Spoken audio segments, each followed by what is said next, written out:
Now in its third year, it's a Yank on the Footy with Craig Wessels, talking about the greatest game on the face of the earth.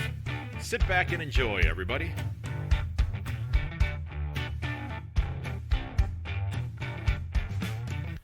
Hello, everyone. Craig Wessels here from a Yank on the Footy, and this is episode 204.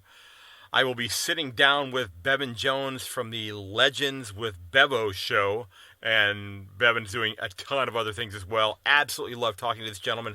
Just so positive, great sense of humor, wonderful interviewer in his own right. Now, ladies and gentlemen, don't forget that if you are interested in getting your local footy club a shout-out, be sure to drop me an email at yankonthefooty@gmail.com or send me a note over there on my website, yankonthefooty.com. The club of this episode ended up on this episode because somebody did that very thing.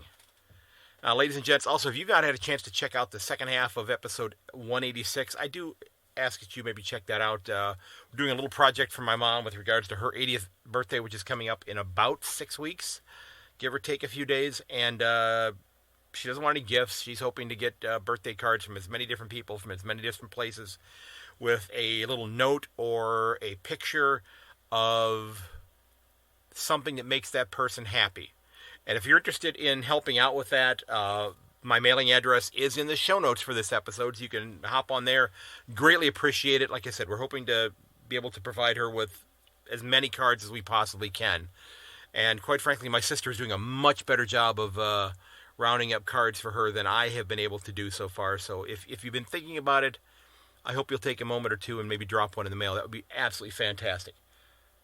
Now, today's club of the episode is being sponsored by MickAussie.tv, and MickAussie.tv is being run by Kim Harrison, as we call him here in North America, Mick Aussie. Mick was a great fan of footy, of the AFL. He's a great fan of the NFL as well as the CFL. He lives in Canada. He's been here in North America for a little over 20 years, and he was a pretty decent footy player in his own right in South Australia. The club of the episode this episode are the Philadelphia Hawks of the USAFL. And the Hawks were founded back in 1998, one of the early clubs, as this is the 25th anniversary of the USAFL this year. Still hoping to get a USAFL sticker so I can put that on my desk at school. Throughout the year, they play against clubs throughout the northeastern part of the United States. I was not able to find their actual schedule in terms of who they were playing, but I'm guessing we're going to see the New York Magpies, the Boston Demons, maybe the Washington, D.C. Eagles, maybe make the trek all the way up to Maine for the Maine Cats. I'm not exactly specifically sure who all they're playing. They also play Metro League games throughout the season where they basically scrimmage against one another to help build their abilities, their skill set, because, again, many players who are involved in this, they haven't played this game their entire life. They picked it up a little bit late in life, or they're expats who are rekindling their love of the game. Now, they've also got the Lady Hawks, which began in 2016, and they, most recently for finals, they sent almost a half dozen players of the Lady Hawks club to nationals who combined with some other clubs to form a team. And the women's club is growing year by year, very similar to what's happening with the AFLW. Now, this Friday, beginning at 10 p.m. East Coast time here in the U.S., the club is going to be holding their grand final watch party at Kavanaugh's Head House. And it sounds like the kind of place that you might find on the It's Always Sunny in Philadelphia show, but I don't know that for a fact because I've never been to this place, and I haven't been to Philadelphia since I was about 12. But that's located at 421 South 2nd Street, and I hope you have a grand time. You probably know how I want it to turn out. But Hawks, I wish you the absolute best of luck as you head to Nationals next month when you head out to Southern California. Wish you a lot of success. Now, ladies and gents, remember that you can find everything related to the podcast over at my website, yankonthefooty.com. You can get on the mailing list. You can leave a review, and I had somebody leave a review for me today. Just was absolutely wonderful. I'm humbled by the kind words that this person shared. And I don't know who they are, but thank you. If you're listening to this, thank you. I truly appreciate that. Those reviews, that word of mouth, allows me to then have a little bit more street cred, if you will, with prospective listeners. If I can put that out there and say, hey, this is what somebody thinks of the show. So if you have a moment and you enjoy the show, maybe you could head over to Apple Podcasts, or you can actually head to my website and leave a review directly there. I do hope you'll also consider getting on my mailing list if you want to get the episodes to you as quickly as they come out.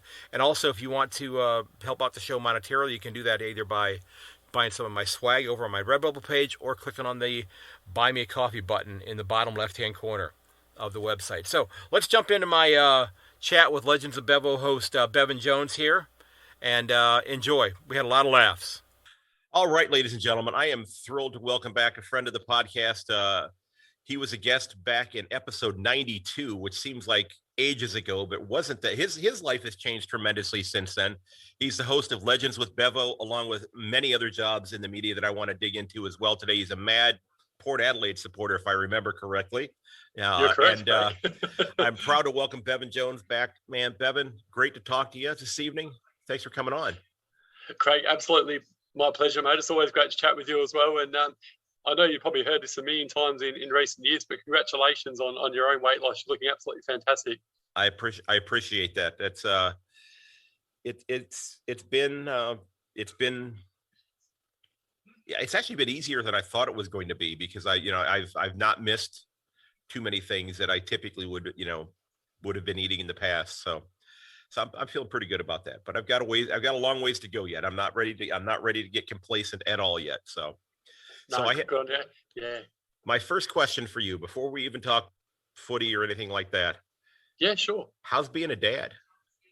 It's awesome. It's absolutely amazing, and yeah, I'm extremely lucky to have a great wife and very understanding wife, and a lot of people are very jealous when I say this, but I'm pretty good with sleep too, because I sleep in the spare room every night, Craig. So she's doing all the hard work and letting me get a good sleep while I go to work. So a lot of people are very envious of me and for saying that. But before I get told off by everyone though, I have offered, but no, she's like, no, you're better off actually having a full night's sleep and then help me out at night after work and whatever than being sleep deprived. So I'm very happy at the moment, but I know that's not going to be that way forever. Well, but you're still doing all of the things that she will let you do when the time is right for it, though. So that's good. So it's exactly.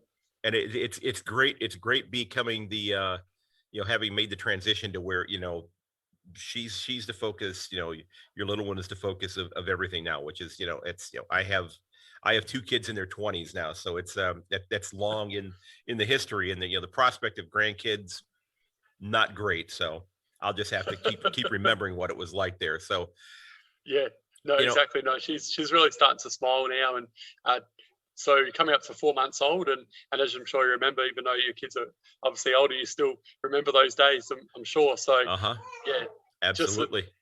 Just the smiling and the personality is really starting to shine now, and there's nothing better than coming home from work and giving her a cuddle and seeing her smile. So before we jump in and talk about the Sydney and Geelong matchup, I want to take a couple minutes and look back at your club, Port Adelaide, and this season. It didn't start out well. There were a lot of positive things that happened in the middle. Some people decided they wanted to go ahead and change the entry signs to the facilities late in the season, if I remember correctly. And good memory. Yeah. Are you happy? Are you happy that Ken Hinckley is coming back this year? It's a very good question, Craig. Look, I'm looking at it from a couple of ways, and I think you got to go back to, a lot of people have short memories, but you've got to look back in the day when Port Adelaide was absolutely one of the basket cases of the competition. So, I've always been a strong Port Adelaide supporter, as you mentioned. So I was always one of those that was going on to the games, and when the tarps were out and my mates were stirring me up because we were just getting thrashed, and it was absolutely disastrous down at the club. And so that was back in 2012. And then 2013, Ken took over, and straight away he took us to the finals in 2013, and we probably could have easily beaten your Cats.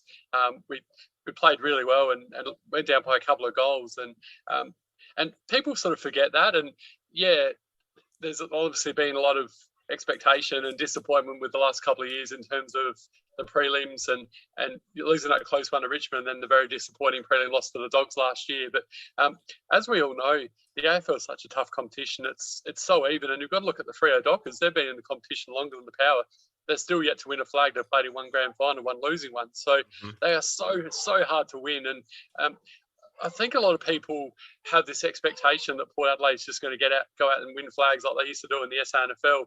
You know, won the most premierships in the Stanford and the most successful club in Australia in terms of premierships. But it's definitely not the case, Craig. The AFL is so difficult. It's, as we saw this year, it's so even as well. Other than perhaps West Coast and the Kangaroos were, a bit disappointing this year. Other than that, anyone can beat anyone on their day. And we saw the Crows beat Port in the first showdown. And you look back at the season, and even though 0-5 was a horrendous start, I sort of look at those first 5 games. And the Lions game, Port should have won that game. They're up by 4 goals, and then they had a couple of injuries, and right. They're pretty unfortunate in the end with that one, and went down by the 4 goals, as I mentioned. And then the Hawthorn game was shocking. However, I think the players looked absolutely cooked and off their legs in that game, and full credit to the Hawks. They were unbelievable. And then the loss against the Crows was disastrous. However, Port should have won that game, and it's ironic last night in the Brownlow that 3 players actually got votes in that game. Sorry, 2 Port players and only 1 Crows player got votes in that game, even though Port lost that game. So it goes to show that because you had 2 losses there by a total of 7 points out of those 5. Exactly. And the Carlton game, there's another one. Yeah, we were down by 50 points at half time. It was a disaster, and everyone was saying sack Ken, and we came back and again could have easily won that game. So there's some really good examples of the first 5 games how it wasn't as bad as what everyone said. And I remember Coach Adam Simpson from West Coast saying this is one of the best 0-5 sides I've ever seen, and I think he's actually 100% correct. So I think you're right.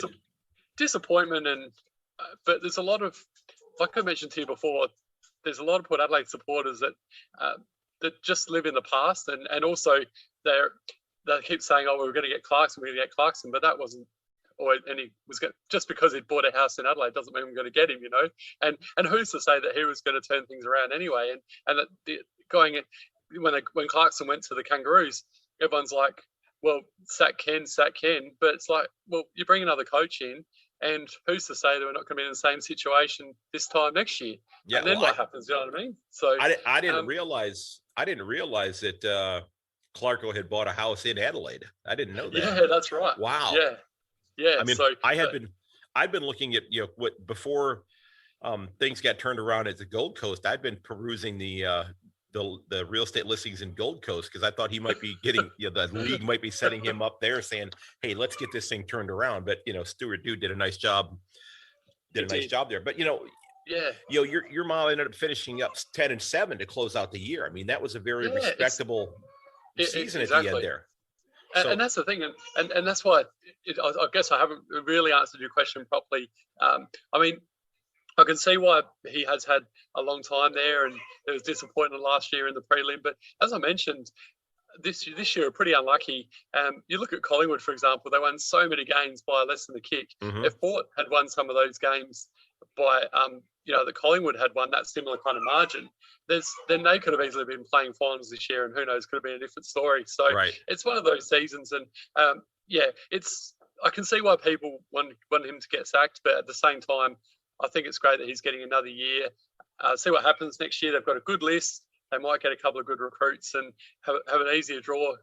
Finishing a bit lower on the ladder this year as well than last year, and see what happens. I think they'll be up there again. They'll definitely be pushing for finals, and I think they'll turn things around in 2023. So whilst it's disappointing not to be playing finals, also another thing that Craig, I just wanted to mention as well, being a Port Adelaide supporter, I'd rather miss the finals, have a big pre-season, get a bit of an easier draw, and then be ready to go next year than just make up the numbers in the finals and lose in the first week.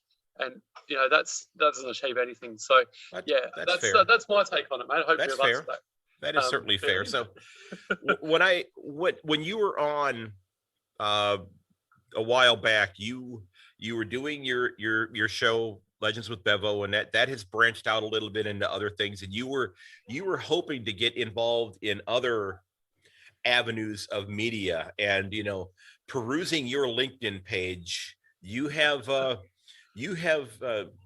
jumped in with both feet, because you have so many different things that you are doing right now it's just, I don't know how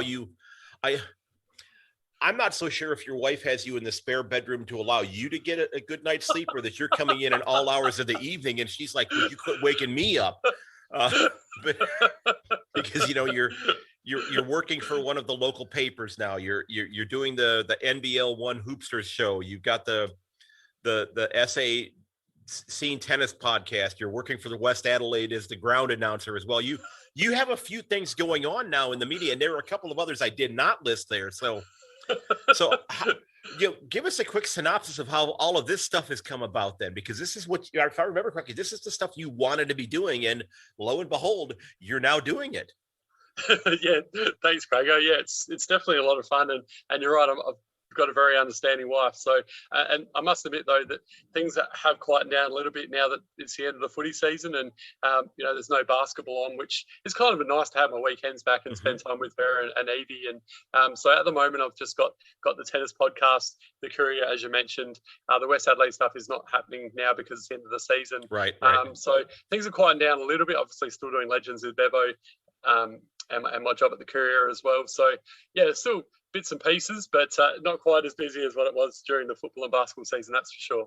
That's good. Now, if you're enjoying the podcast, if you've not gone back and listened to episode 92, I don't want to tell you what other career path Bevan has taken, but I remember that we laughed our heads off about this other job that he had several years ago. Not one that I would have, but one that he was, I guess, much more uniquely qualified to have than I was.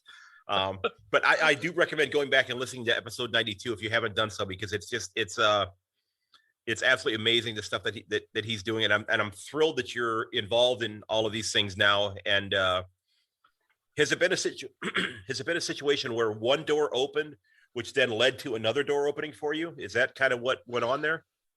Yeah, that's actually quite correct.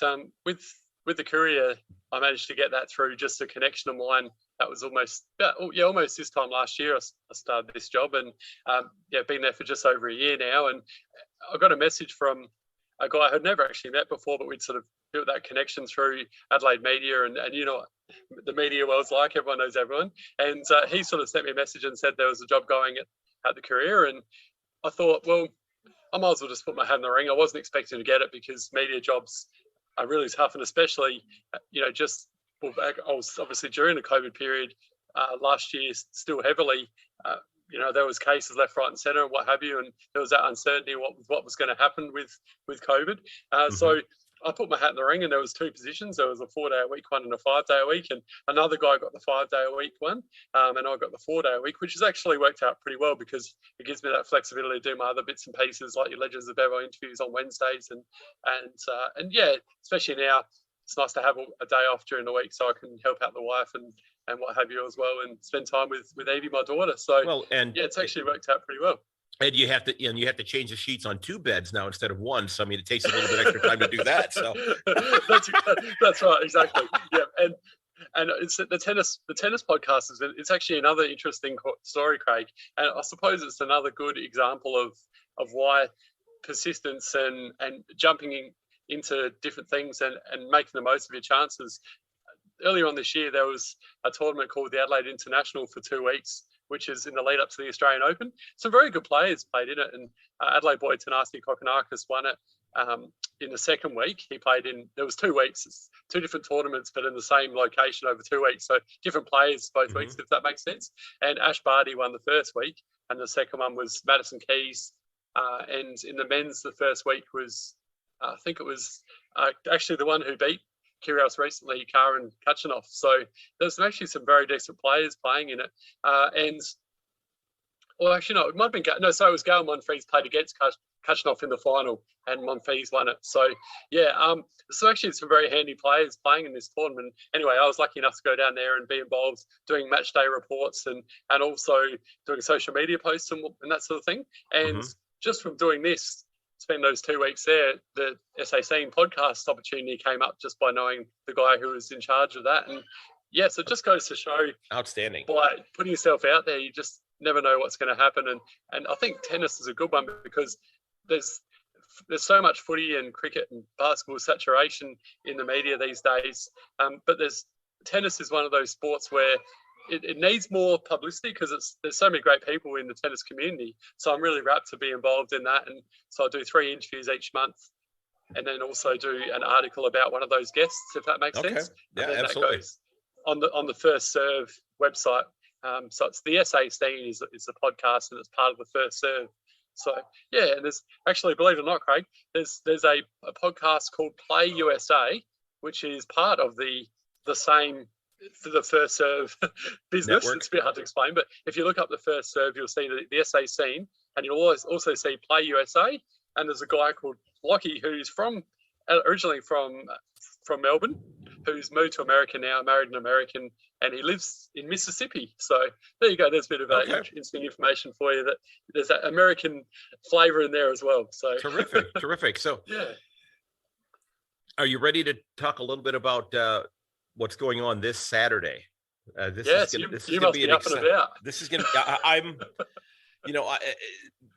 being a Cleveland sports fan, and for those in the U.S., they'll know all about that. But in Australia, Cleveland does not have a recent long storied history of success when it comes to their sports teams. The Cleveland Cavaliers with LeBron James won in 2016, but the last time any of the major sports in Cleveland had won a championship was 1964, the same time the D's last won the premiership. So it had been a while.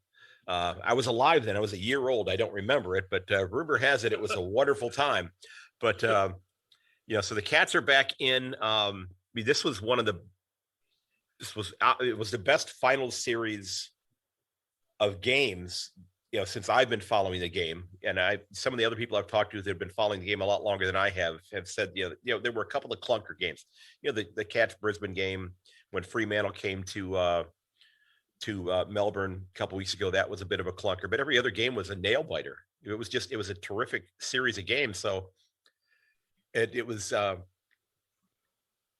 I'm thrilled. And I did not think the Cats were going to get there this year. I actually tipped them 6th this year because I thought that they would begin a little bit of a slide, with the older, player profile. But I guess, Chris Scott did a great job of moving players around on his list. But, it's amazing. 15 in a row, mate, you've won. Yeah. I guess I hadn't really, I knew that it had been a long streak, but I was talking to somebody last evening. It's like, they haven't lost a game since the middle of May. It's like, holy cow. I was shocked by that. But, and the Swans have had a tremendous year as well. I mean, and the Swans are just they're a pesky side because, the way that their forward structure flies around it. It's like going to a picnic and having flies buzzing around you because they're coming at you from every angle. It's a great example. They're all over the sea. You don't know where they're coming from, and then there's one, and then there's 3 more people next to them, and there's somebody snuck in on this side, and it's just it's a tremendous group. So I think we're in for a terrific game, and I was wanting to get some people who know the game and get their thoughts on what they're expecting to see this weekend. Yeah, sure. Before I give you my tip, I just wanted to ask you from an outsider's perspective, what's your take on Hinkley? He seems like from what I've been able to gather and what I've been able to see in the media, I think he still has the team in terms of the respect of the players. I think if he had lost the players, then I think there probably needed to a change being made. But it seems like he still has the respect of the playing list. And as you said, he's been taking the clubs to finals. They've been extraordinarily competitive. They had some tough breaks the first 5 weeks. I mean, they had 3 games that could have gone either way. They could have very easily been 3-2 instead of 0-5. And if that was the case, you're talking a team then that's finishing up 13-9 instead of 10-12. and I Yeah. think they're in the finals there. So it's they've pushed Richmond out. So you know what? I guess since they didn't push Richmond out, maybe he should have to go then. But and again, I don't know. I like to give Richmond a hard time because I the thing that I love joking about with that, and it's not malicious. All the complaining that I hear about, oh my gosh, we have to play a home game at Marvel. Oh no. Oh no. Cut through that, that 25 kilometers of jungle and sweep, 20 miles of desert and then swim across that croc infested, 5-kilometer wide river to get between, Punt Road and Marvel Stadium. Oh, yeah, exactly. What about your poor Cats? Best team. I know at the moment they're going through renovations, but how many times have they been, dealt that sort of blow where they've earned a home final and they've had to play the MCG? Well, that's I've said this in a number of instances. It's the one thing that my American sports brain has not been able to wrap my head around. I understand it because you're trying to put as many butts in seats as possible. I get it, but it's that one thing, and that's kind of why the last couple of games, that's why I tipped Sydney and I tipped Brisbane to beat Melbourne, because I was thinking to myself, let's just get all the Victorian teams out so the Cats get something that resembles a home final game here. So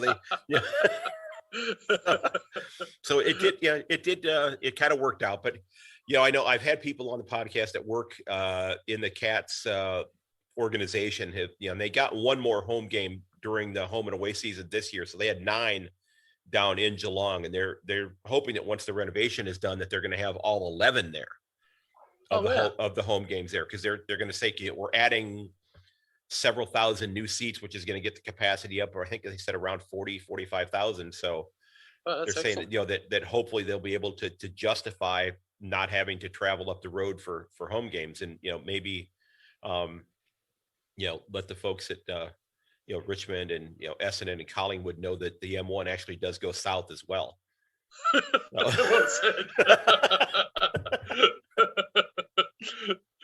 It's worth a shot.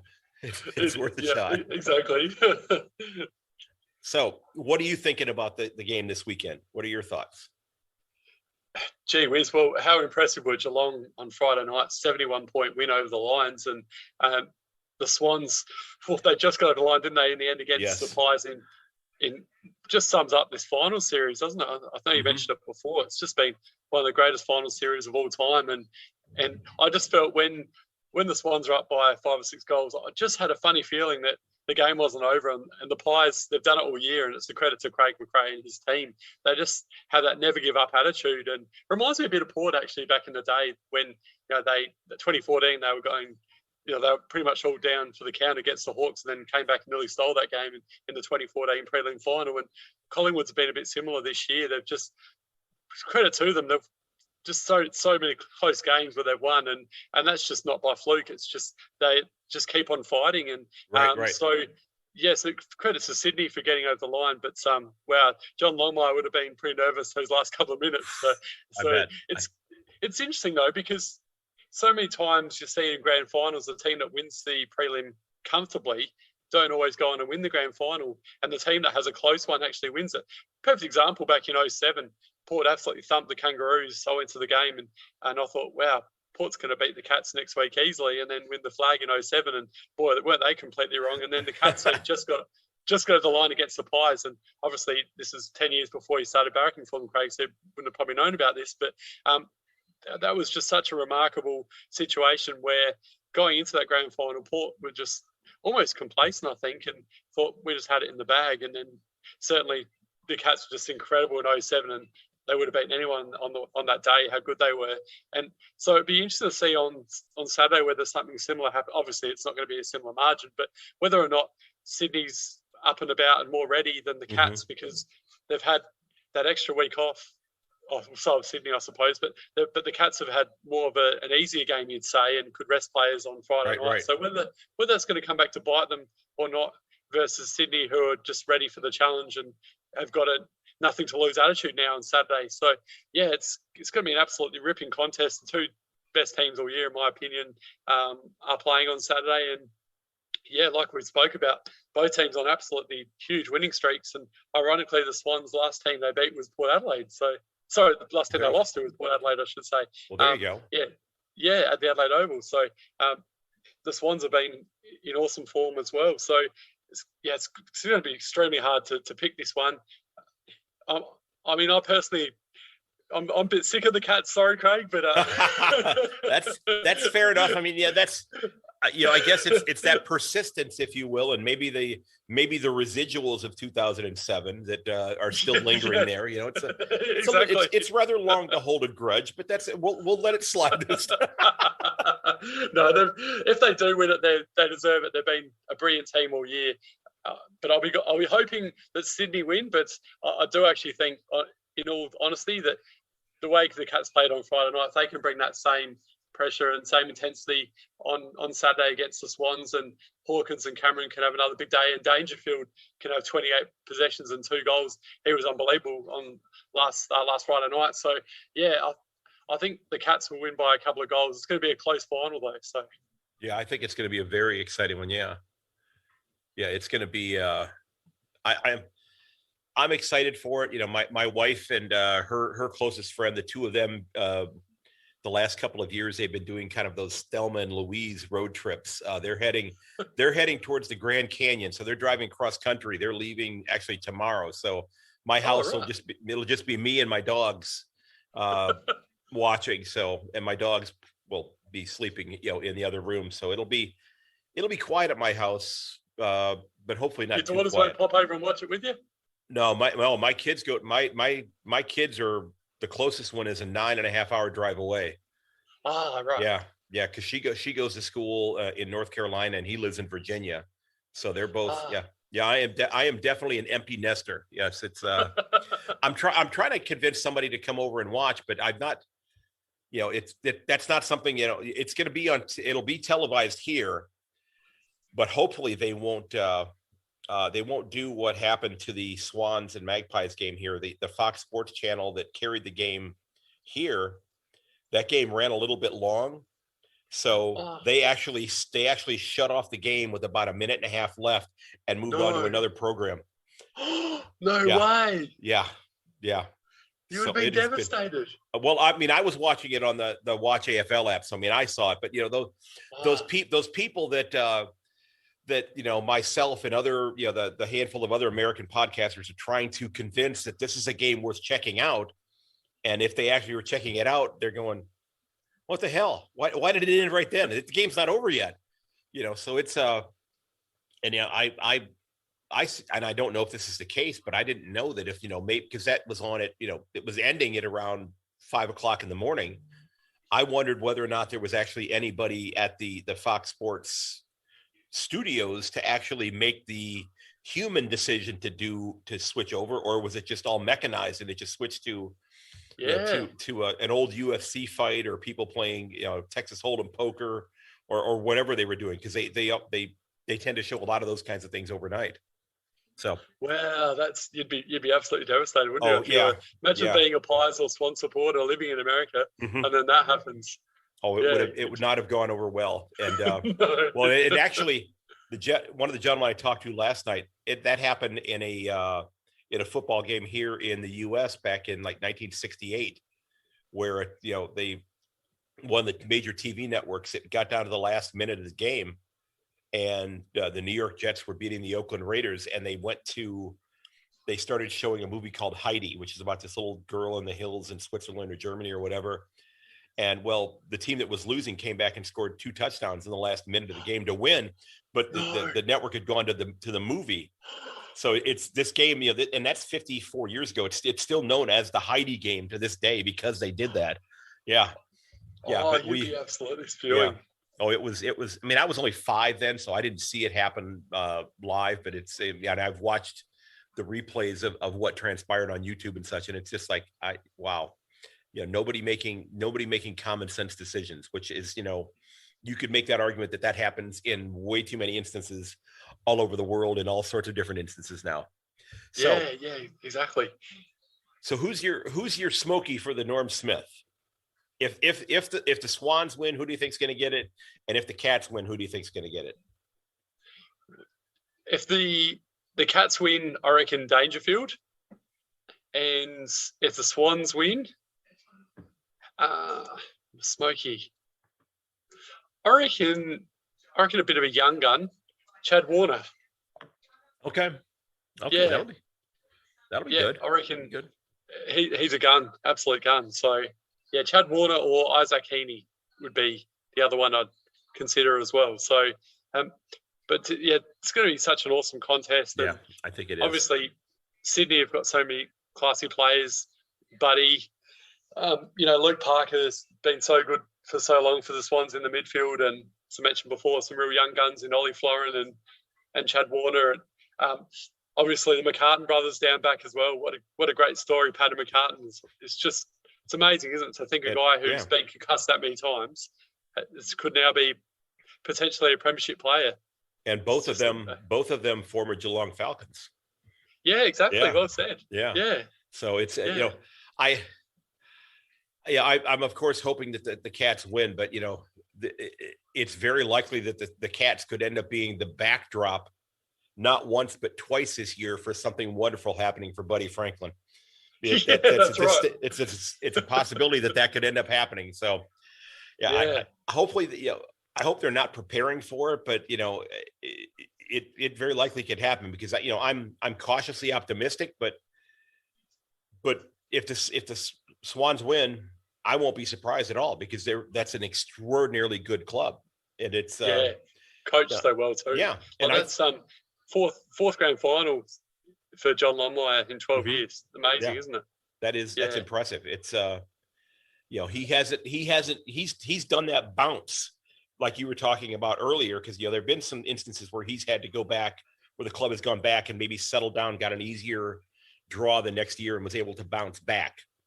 That you talked about that with Port earlier on this evening. That's kind of what has happened with City. The Cats have consistently been there, where they're making finals year after year after year after year, but not reached the mountaintop, if you will, but they've gotten close, but they've stayed up there. But the Swans have done that, where they've gone back and they've made it. They may not have won every one of the grand finals, but they've made it there with more frequency than the Cats have. Yeah, that's the thing. Cats, everyone keeps thinking the Cats are going to drop, but it's a credit to them and Chris Scott and everyone, the coaching staff, the players. That I couldn't even tell you the last time that they've had a bad season where they haven't played finals. It's remarkable.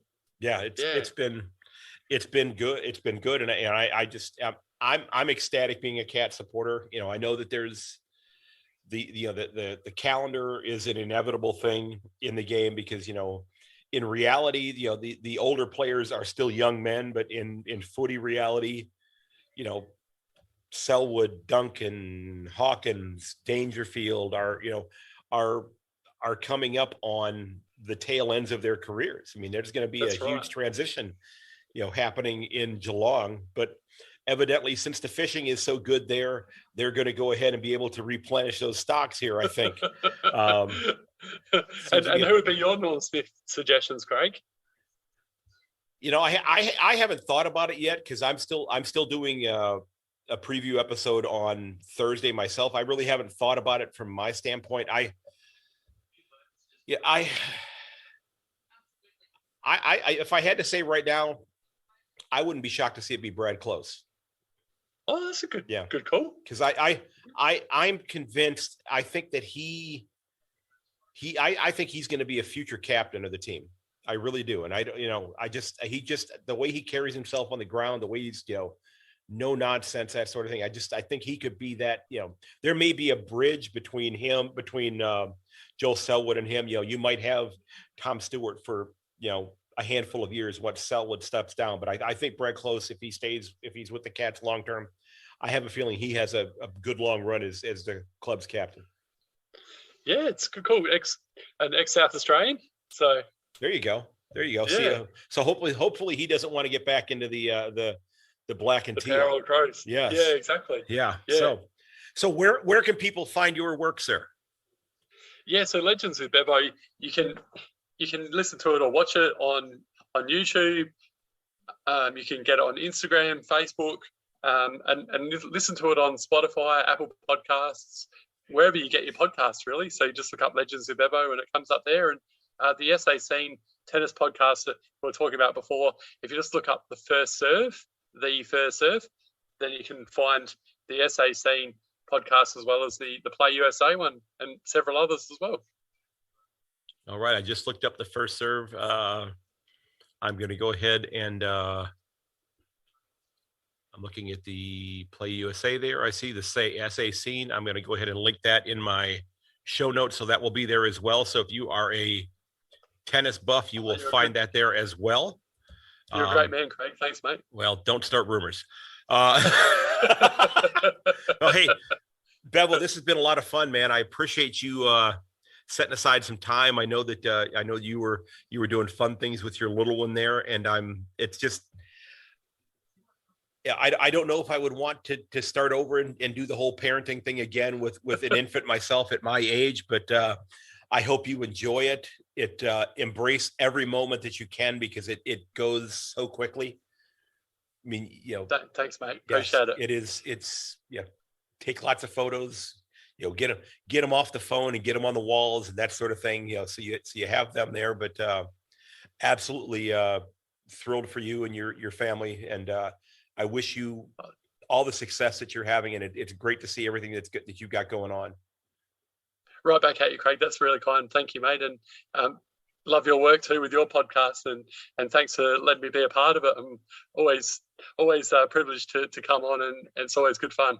You bet. I appreciate it, man. I appreciate it so very much. And again, that is Bevan Jones that's joined us for this one. I've been running the gamut through 5 interviews, and you are number 5 that I'm doing. It's not going to be released in that order, but you are the 5th one that I've done. And a lot of laughs. And please go back and listen to episode 92 if you want to find out what he did in a previous life. It's well worth about an hour's worth of your time to listen to this, because he had some great stories. Bevan, thanks so much, man. I truly appreciate it. Anytime, Craig. Thanks, mate. Take care. You bet. Cheers. Cheers. And Bevan, thanks for sitting down with me again, man. I am waiting for the DVD where you can help me with some dance moves.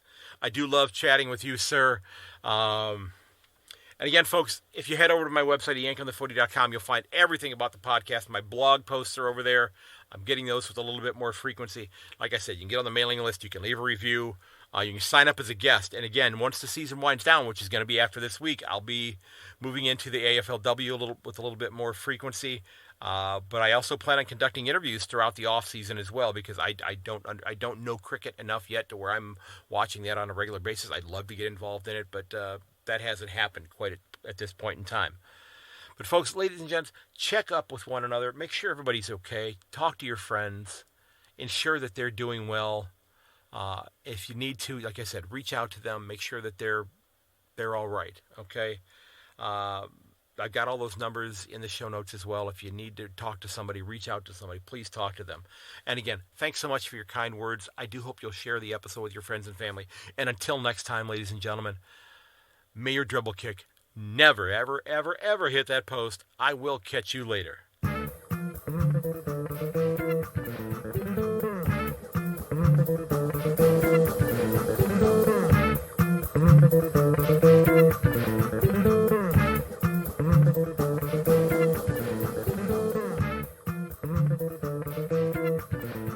This has been episode 204 of A Yank on the Footy. Again, don't forget that you can reach me at Yank_ on Twitter, or to yankonthefooty@gmail.com. All of those social links and my email are linked on my website. If you go there, they're all up at the top. You can click on those, and it'll take you right out to my Facebook page. It'll take you right to my Instagram. My LinkedIn, I believe, is there.